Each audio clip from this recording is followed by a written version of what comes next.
Donc, on va voir ici les types de graphiques pour un reporting. Ensuite, on verra ici le contenu d'un reporting, comme on a dit, et plus tard, la pratique. Alors, c'est quoi dans un reporting? Voilà, le reporting ici est un outil qui permet de mettre en scène des données récupérées sur une période souhaitée et les présenter de manière claire afin qu'elles puissent être analysées et exploitées. De manière claire, je viens encore dessus, clair, parce que la plupart des personnes ici, la plupart des responsables réalisent des reportings sur Word ou sur Excel. Ça ne permet réellement pas aux supérieurs de pouvoir mieux décider. C'est la raison pour laquelle il est préférable de faire des rapports sur PowerPoint avec des interprétations, des commentaires, des explications. C'est très important. Donc, je vais donc évoluer pour ne pas perdre un peu le temps. Ça, c'est la définition du reporting. Vous devez savoir, il y a la notion de clarté, que les données soient claires. Il faut laisser analyser et que les données soient exploitables. Alors, comment faire un reporting attractif? Alors, pour réaliser un reporting attrayant, vous devez premièrement mettre des couleurs. C'est très important. Pourquoi?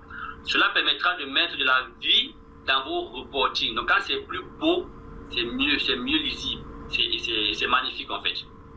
Alors, je vais déplacer un peu ça, je vais déplacer, ok, voilà.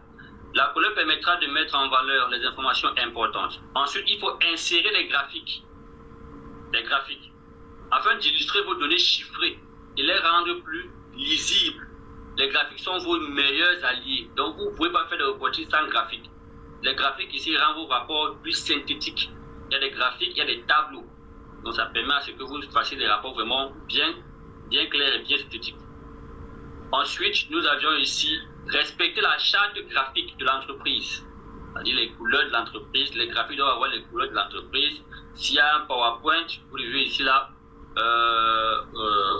transformer ce PowerPoint en respectant les couleurs réelles de l'entreprise. Donc, il faut gérer, il faut jouer avec les couleurs de l'entreprise. Et enfin, analyser et interpréter. Après l'organisation des graphiques dans le PowerPoint, il est nécessaire de faire des analyses et d'expliquer le résultat obtenu afin d'apporter des propositions. Dans vos rapports, vous devez avoir des graphiques, des tableaux, des explications et des propositions. Cela permettra ici aux supérieurs de pouvoir mieux décider et mieux comprendre l'activité. C'est passé au cours durant l'activité. Tant pour moi. Bien. Là maintenant, ici on va rentrer sur les graphiques que vous devrez réaliser pour faire vos reporting.